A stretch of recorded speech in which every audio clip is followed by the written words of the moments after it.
आदरणीय लीलाताई या शाळेचे प्राचार्य अनवर सर,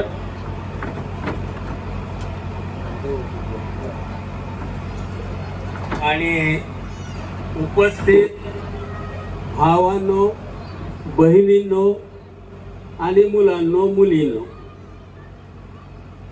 खरं तर मी आल्यापासून पाहतो आहे की तुमची शाळा बघितली. मी शाळा बघत असताना मला माझ्या लहानपणीची शाळा वारंवार आठवत होती. आमची शाळा कशी होती माहितीये? आमच्या शाळेमध्ये पत्रे होते, पत्रे. पाऊस यायचा, बदा बदा बदा बदा आवाज व्हायचा. आवाज एवढा जोरात व्हायचा की गुरुजीला शिकवताच यायचं नाही. मग आम्हालाही बरं वाटायचं, पण तेवढ्यात एक धार लागायची मध्येच. मग आमचे सगळे पोरं उठायचे तिथून. मग गुरुजीच्या टेबलावर मी बदा बदा बदा बदा पाणी पडायचं. असल्या शाळेमध्ये आम्ही शिकलो. तुम्ही मोठे भाग्यवान आहात की तुम्हाला एवढी सुंदर शाळा मिळालेली आहे. मी तुमचं मनपूर्वक अभिनंदन करतो. मी आता माझ्या अगोदर 2 मुली इतकं छान इंग्रजीत बोलत होत्या. आमच्या शाळेत इंग्रजी काहीच नव्हतं बरं का. पण हे कौतुक करायला पाहिजे ह्या मुलींचं. आणि या काळामध्ये यासाठी कौतुक करायचंय की आता आपल्याला जगाचं नागरिक व्हायचं आहे. हे मी सांगत नाहीये. रवींद्रनाथ टागोर स्वातंत्र्य आंदोलनाच्या वेळेला, त्यावेळेला त्यांनी सांगितलं की आपली मुलं, आपला देश हा आता केवळ देश नाही, आंतरराष्ट्रीय झाला पाहिजे. तुम्हाला तर माहित आहे, हजारो मुलं आता परदेशामध्ये जातात, तिथल्या जीवनाशी एकरूप होतात. त्यावेळी संवाद करण्याचं एक माध्यम मुद्दाम एकला अंडरलाईन करून हे इंग्रजी आहे. आणि हे इंग्रजी शिकणारी मुलं पाहून मला प्रचंड कौतुक वाटतं. कारण आमच्या शाळेमध्ये असं फटाफट इंग्रजी बोलणारं कुणी नव्हतं. मी ज्या ठिकाणी जातो त्या शाळेची गुणवत्ता तपासण्याचा एक निकष माझा आहे. काय निकष आहे तो? त्यांच्या शाळेमधल्या स्नेहसंमेलनाच्या वेळेला पालक किती येतात, आया येतात. मला माहित आहे सगळे ठिकाणी असतात आया, पण बाबा लोक जे आहेत ना, सहसा लेकरांच्या कार्यक्रमामध्ये फिरकत नाही. पण मला इथं बाबा लोक ही एवढ्या मोठ्या संख्येनं पाहून खूप आनंद झालेला आहे. आणि ह्या पुरावा आहे की तुमची शाळा हे उद्याच्या लेकरांच्या भविष्याच्या दृष्टीनं फार महत्वाचं काम करणार आहे. मला असं वाटतं की तुम्हाला आता येते जी 24 तारीख आहे का, या 24 तारखेला साने गुरुजी नावाचे गुरुजी होऊन गेले. त्यांच्या जन्माची 125वी वर्ष हे येत्या 24 तारखेला सुरू होत आहे. त्या माणसांनी जे स्वप्न पाहिलं होतं, स्वातंत्र्याच्या अगोदर ते शिक्षक होते. अंमळनेरला अशीच एक छोटीशी शाळा होती, आमच्याही काळाच्या अगोदरची शी शाळा. त्या शाळेमध्ये ते शिकवायचे. तुमच्याकडेही हॉस्टेल आहे, खूप चांगली गोष्ट आहे.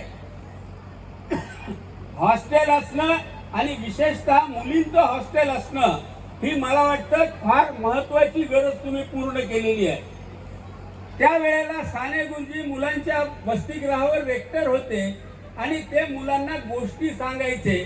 आणि त्या गोष्टी सांगत ते मुलांच्या मध्ये राष्ट्रवाद जागा करायचे. श्यामच्या आईचा सिनेमाला आहे, तुमच्याच गावचा संदीप त्याच्यामध्ये पात्र आहे. श्यामच्या आईची पूर्ण गोष्ट ते मुलांना त्यावेळेला त्यांनी सांगितलेली होती. मुलांनो, महात्मा गांधीच्या बरोबर 2 कवी होते.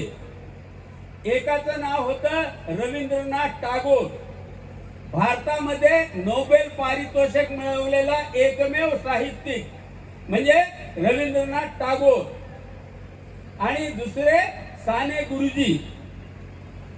साने गुरुजीचं मी यासाठी अंडरलाईन करायला लागलेलो आहे की साने गुरुजी हा कवी असा होता ज्यांनी स्वातंत्र्याच्या अगोदर शेतकऱ्यांच्या कविता लिहिल्या.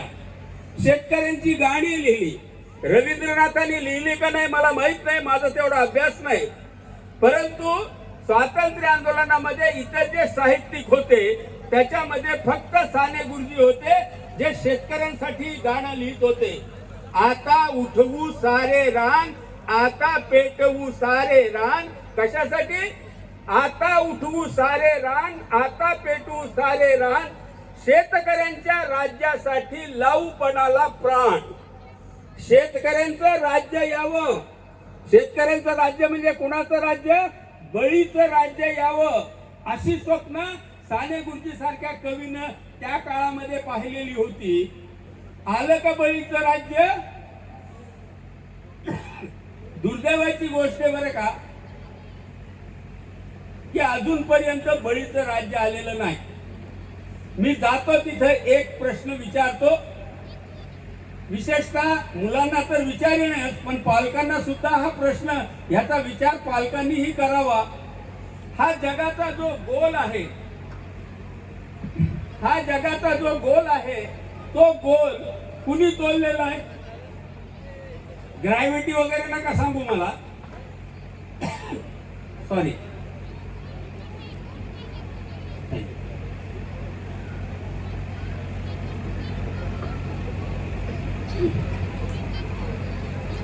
हा जगाचा गोल कुणी तोललेला आहे? हा अत्यंत पुरातन प्रश्न आहे. आपल्या पुराणांमध्ये सुद्धा याची चर्चा आहे.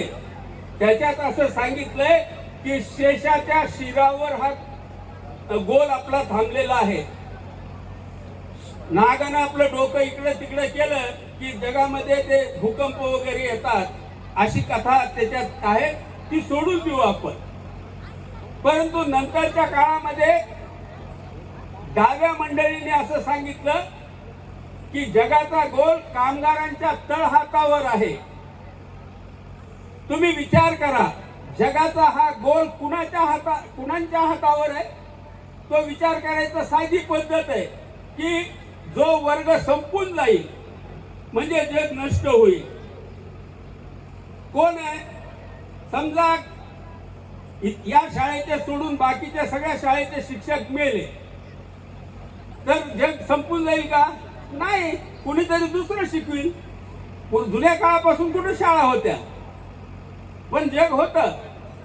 समजा सगळे वकील गेले, इथं उपस्थित असलेले सोडून, मला माघारी जायचंय, काय होईल?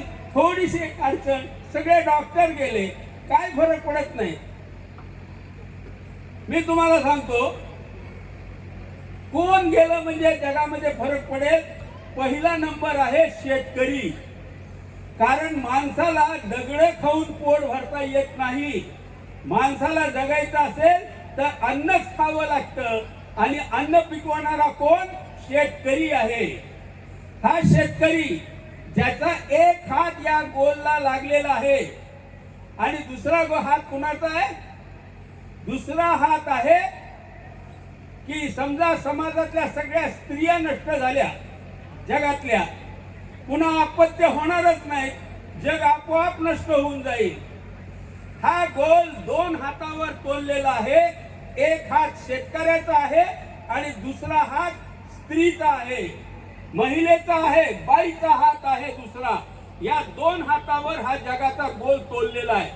या दोघांमध्ये काय साम्य आहे लक्षात घ्या, आणि ते फार महत्वाचं आहे.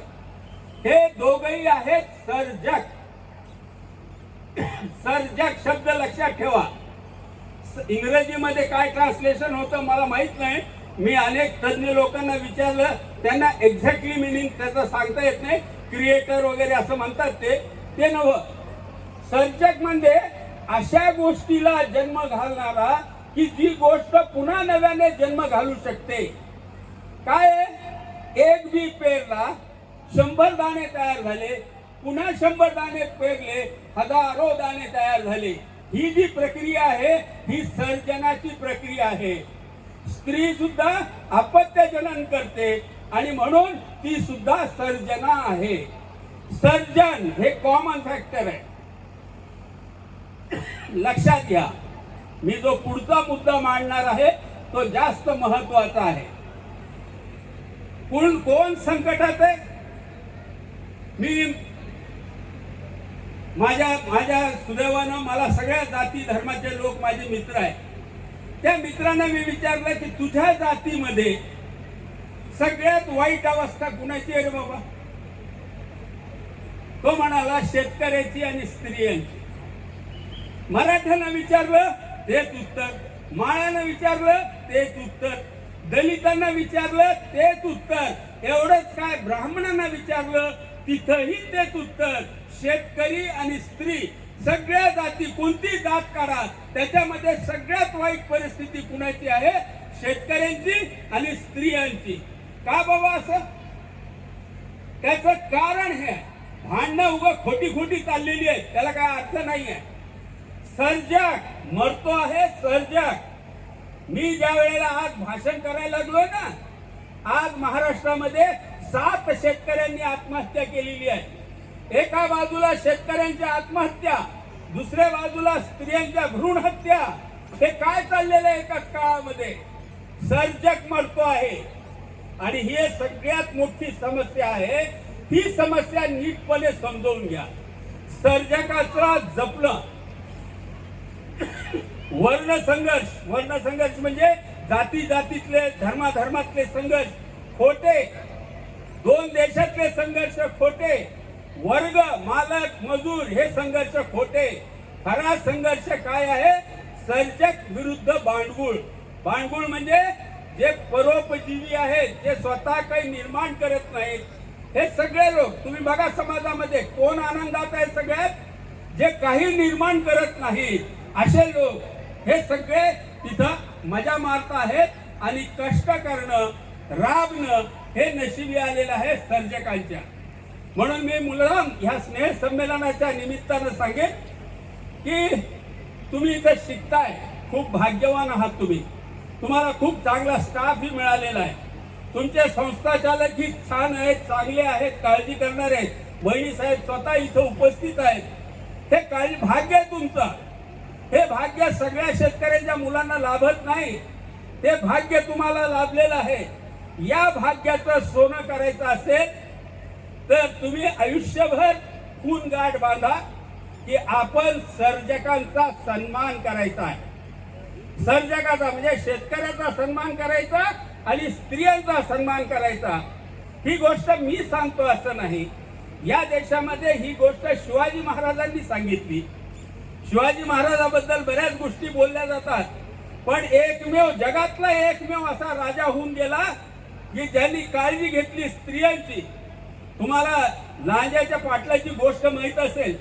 ती तर समजा शत्रू पक्षातला होता, पण तो गायकवाड जो होता, महाराजांची पताका घेऊन लढायला गेलेला, त्यांनी स्त्रीवर अन्याय केला. महाराजांनी दरबारामध्ये त्याला शिक्षा ठोठावलेली होती. महाराजांचं नाव घ्यायचं असेल तर त्याला स्त्रियांचा सन्मान करायला शिकलं पाहिजे. आणि दुसरी गोष्ट महाराजांनी सांगितलं, शेतकऱ्याच्या काडीलाही धक्का लागू नये. ही शेतकऱ्याची काडी म्हणजे काय माहितीये का? आपल्याला वाटतं की काहीतरी भाजीपाल्याला हात लावू नका. अरे शेतकऱ्याच्या स्वातंत्र्याला काडी इतका सुद्धा धक्का लागता कामा नये, ही त्याची कल्पना होती. महाराजांनी हे शेतकऱ्यांचं स्वातंत्र्य अबाधित केलं आणि स्त्रियांना संरक्षण दिलं. ते राज्य पुन्हा यावं असं जर वाटत असेल तर अशा शाळांमधून उमलणाऱ्या फुलांमध्ये तो गंध आला पाहिजे जो सर्जकांचा सन्मान करतो. आणि मला असं वाटतं तुमचं एकूण वातावरण बघता की ही आशा मला या शाळेकडून करायला काही हरकत नाही.